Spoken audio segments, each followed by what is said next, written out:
Hey guys, welcome back to a brand new video, and today we're going to be looking at the state of Minnesota and looking at its congressional maps and redrawing them a couple of times. So, before we get started, we're going to take a look briefly at the current congressional map of Minnesota, which is, in my opinion, a pretty good map. Now, as you can see, 4 of these 8 seats are Democratic held seats, and then, of course, the other 4 are held by Republicans, but the map has a slight Democratic tilt, as it should, Minnesota being a state that Joe Biden won by 7, because on average, the Republican districts are more competitive than the Democratic districts. And actually, interestingly enough, the Democrats have held these seats, at some point pretty recently, just to kind of take a look at this, because this is really something interesting that I think is underrated. So in 2016, the coalitions in Minnesota were vastly different, just to take a look at them. So, the Republican Party held 2 seats that they do not right now, or that they do not right now. So just to kind of look at this, so this currently the 2nd congressional district, the 2nd district, which is I believe Angie Craig's seat. This was held by Jason Lewis, who, for those of you who don't know, did run for Senate this year. Lewis won. He actually beat Craig, and then she beat him 2 years later. This was a seat that was held by the Republican Party, and then it flipped in 2018. And then the 3rd district as well was a seat that the Republican Party held. Eric Paulson, I think he retired, and then the seat flipped to the Democrats, and it's now a pretty solid seat for the Democratic Party. I mean, taking a look at the results in 2020, this was a seat that the Democrats held fairly easily. I mean, they held it by a little over 11%. Now, the Democrats have had their fair share of losses in the state of Minnesota. In fact, they've actually net lost 3 of these seats, these kind of bigger geographic seats. So first, Rick Nolan, who was a very popular incumbent. He represented he was very popular with the working class and with the Iron Range voters up here, and that gave him, he was able to win re-election despite Hillary Clinton doing pretty poorly in this district. He ran ahead of her. This was a Democrat and Trump district. And then 2018, he ended up retiring, and then the district flipped to the Republican Party by around 5.5%. Now, going down here to the 1st district, Tim Walz, he ended up running for governor. He held this seat, and then it flipped in 2018 as well. Right here, it was narrow, but Jim Hagedorn does hold it now. And then, most interestingly, Colin Peterson is, I think, actually, I could be mistaken, but I'm pretty confident that Peterson held a Trump plus 30 district in Congress as a Democrat. He won by 5, and in 2016, Donald Trump carried the district by 30%. So that is very, very interesting. He had appealed to a lot of ancestral Democrats and a lot of just Republicans who really liked him.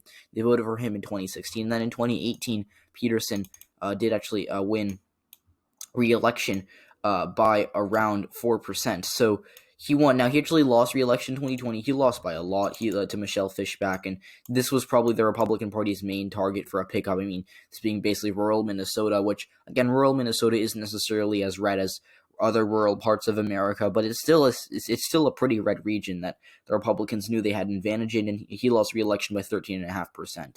So that's worth noting. Just to briefly recap this map, but this map has had some really cool shifts, and they're cool to take a look at. So the coalitions have vastly changed. We've seen the Democrats improve in the suburbs, but we've seen the Republican Party do better in these rural and working class areas throughout the state, mostly due to Trump. But again, it's not my job right now in this video to tell you whether these trends are going to revert or continue. So just to kind of take a look at the 2020 results in Minnesota. So this district here, first of all, I think the Legal Weed Now party in Minnesota takes away a lot of votes from Democrats, first of all. Second, Pete Stauber. Pete Stauber is a popular incumbent, him being, I think, a former hockey player, which, again, they love hockey in Minnesota. So the Republicans in Minnesota have been able to field pretty good incumbents, to hold, to District 8. District 1, they narrowly held Hagedorn, narrowly fended off a challenge from Dan Feehan. This seat is going, if it gets a little more Democratic, the Democrats this could be a seat that they pick up. But again, the control of Minnesota redistricting is split. The Democratic governor, Democratic state house, but the Republicans control the state senate. So, very, very interesting stuff going on in Minnesota. But we should just take a look at the maps we're going to draw now. So, to get started with our Democratic gerrymander, I've already drawn it because I think I'm going to start just drawing the maps ahead of time, then analyzing them instead of cutting them out. Now, I'll of course point out what I did here, which this map is pretty imbalanced. Now, we have some districts that are very narrow Democratic districts and other districts that are safe for the Democratic Party. So, very, very interesting stuff going on here. But I did pack the Republicans into this one rural district out here that's very solidly Republican. The closest the Democrat would have come to winning it, Amy Klobuchar, I think she would have only lost this district by a couple percent. But she won 60% of the vote. Actually, I need to fix District 6, but she would have only lost District 2 by around 6%, which is pretty significant. So just to fix District 6, we're just gonna play around with this a little bit. District 6, interestingly enough, was not contiguous, which I did not know. So we're gonna have to fix that, but that should not be that big of a deal. So yeah, just to take a look at that. Yeah. Now going over to some other data sets. I'm using present 2020 data. So Joe Biden, and the reason that I think that this is a decently solid gerrymander for the Republican Party or for the Democratic Party is because Joe Biden had a pretty poor performance in the rurals and with the working class voters out here. Now, Joe Biden actually didn't do terribly in the Iron Range and with Native American voters kind of in, I think it's Cook County. This is Cook County, I believe. Yeah, that is Cook County. But he still didn't do great. He did worse than Obama. He did worse than a lot of Democrats in the past. He only did, I think he only did a little better than Hillary Clinton. If we take a look at the 2016 presidential data, he only would have done a little better than Clinton. But still a very, very competitive district. District 5 just kind of, I think it would be trying to the left because of the Minnesota suburbs or the Minneapolis suburbs down here. And I think Rochester is also no, Rochester's not that district. District 4 is, I think, the most competitive. It's only like barely Democratic, mostly because of Rochester and some of these areas that are kind of surrounding Minneapolis. But I think the suburbs would swing it to the left, which is why I'm confident in this map. And then District 7 and 6 and 7 would be pretty solid for the Democrats. I mean, realistically, Biden would have carried District 6 and 7 by 13 and 18 points respectively. So, yeah, and then District 8, very safe for the Democratic Party. Kind of, interesting there. I could have split it up, to make this district less safe, but to make the 1st, 4th, and 5th district safer. But I think this map serves its purpose. Now, taking a look at another 2020 election that happened, we can take a look at the 2020 Senate race there. And you don't really see too much of a swing, but you can see, because remember, Jason Lewis' district, his old district was over here. So it would make sense that he had some sort of outperformance in the region, and he did, and this would have been enough to make the district only, nearly Republican. So again, this is definitely a dummy mander, and the Democrats would be stupid to draw a map like this. What they should have done, their ideal map would be probably 2 Republican districts that are super safe. Like you kind of grab, oops, I didn't want to do that. You could kind of, make this district Republican, then kind of grab some of these areas out here. Then, you could play around with this map a little more. But this is an interesting dummy mander to look at. Not going to happen. Look at this.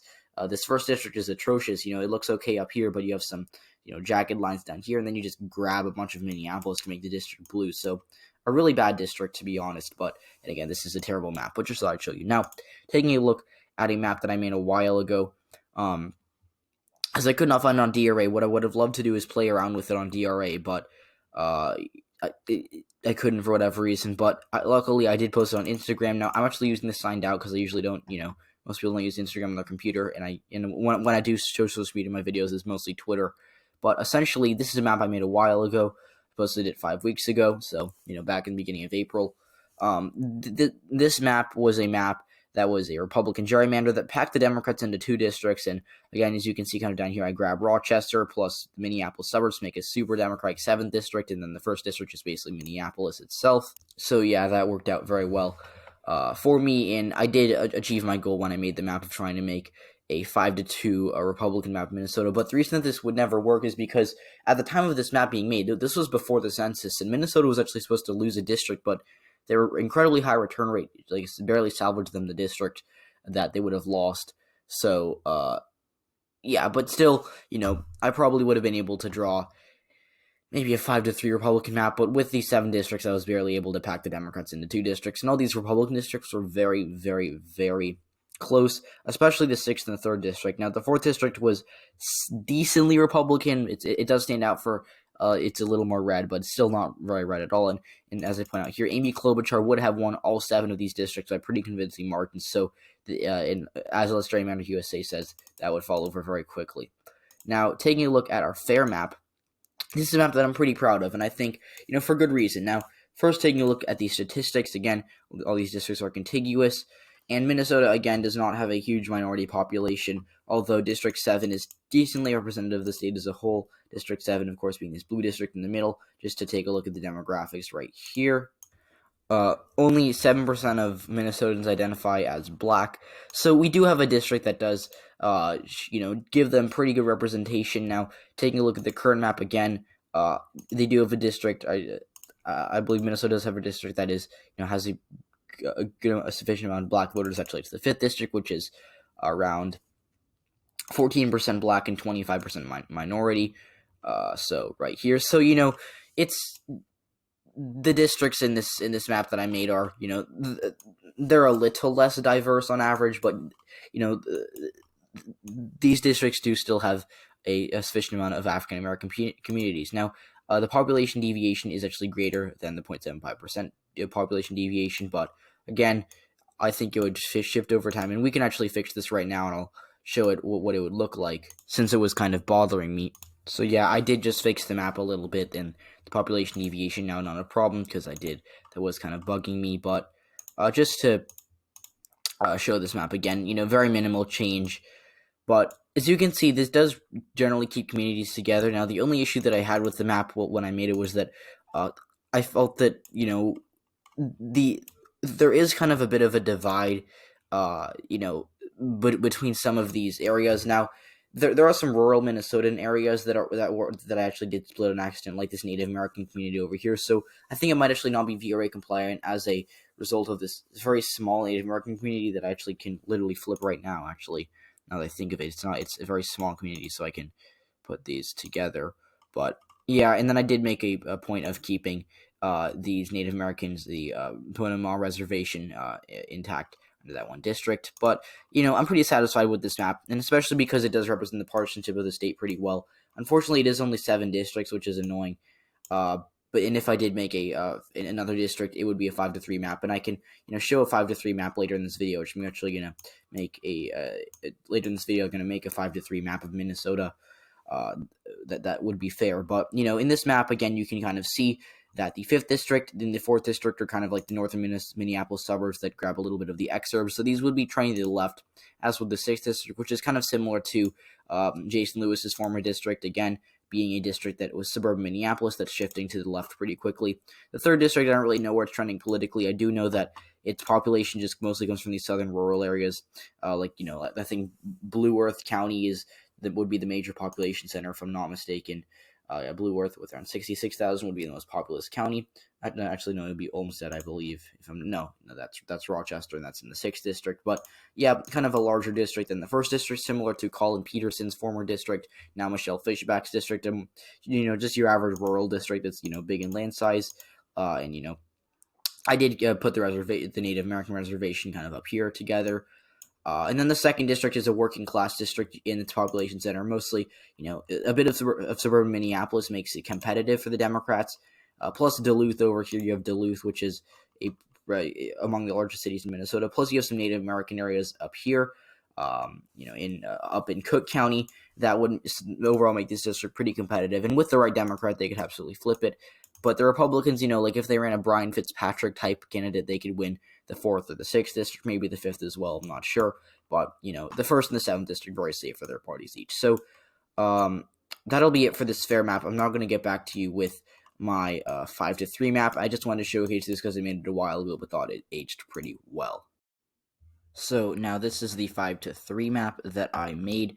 That is pretty fair. So as you can see, every district is contiguous, and there's only a 0.2% population deviation. And so what I essentially did was I wanted each party to have a very similar base. So meaning that I wanted them to have each 2 districts that they were going to win no matter what. Or again, I'd say barring something unforeseen happening. So districts 1 and 2 are both very Republican. They would be safe Republican, and again, I'm using 2020 presidential data. So District 1, Trump would have carried by 25. He would have carried District 2 by 28. So again, pretty solid districts for the president, or for the former president. And then for the actual president now, 7 and 8, Joe Biden would have won them easily. He would have carried the 7th district with 63%, and he would have won the 8th district with nearly 80% of the votes. So, this 8th district super Democratic, and for good reason. This is just basically Minneapolis and the heart of Minneapolis. So yeah.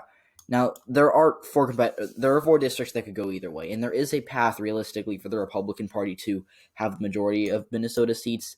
They would probably first win the 6th district, which would give them 4 out of 8 seats, and then win the 4th. Now the 5th would be a seat that's trending towards the Democratic Party. Biden would have only carried it in 2020 by around 9, which is still a pretty solid margin for a district, but it's mostly getting its population from the Minneapolis suburbs and exurbs with a little bit of rural Minnesota, but rural Minnesota is shrinking relative to the suburbs and exurbs of Minneapolis, which would be pulling this district to the left. And if you want to take a look at past results, like District 5, taking a look at 2014 Senate race, it would have been less Democratic. 2016 election, you can take a look at that. It shifted a little bit to the left, but it still was a district that it was decently Republican, and now it's shifting to the left. So this is a district that I think I'd expected to kind of fade into irrelevancy as a competitive congressional district. So I think the Democrats would win it by 10 to 12 on average in that decade. District 4 is different though, because I wouldn't really say it's trending blue or red. Most of its population is from the Minneapolis suburbs, plus Rochester, which is, I believe, among the largest cities in Minnesota, plus the city over here, which I think might be like a little bit of La Crosse suburbs. I'm not even sure, though. I think this is mostly just La Crosse suburbs over here. So, again, this district, fairly competitive, and if the Republicans are able to run it up in the rurals, they could easily flip it. Biden would have carried it by around a little over 8%. So, still pretty solid for the Democrats. They'd probably win it by, basically the Biden-esque margin. I don't really know enough about it to say it's trending blue or red.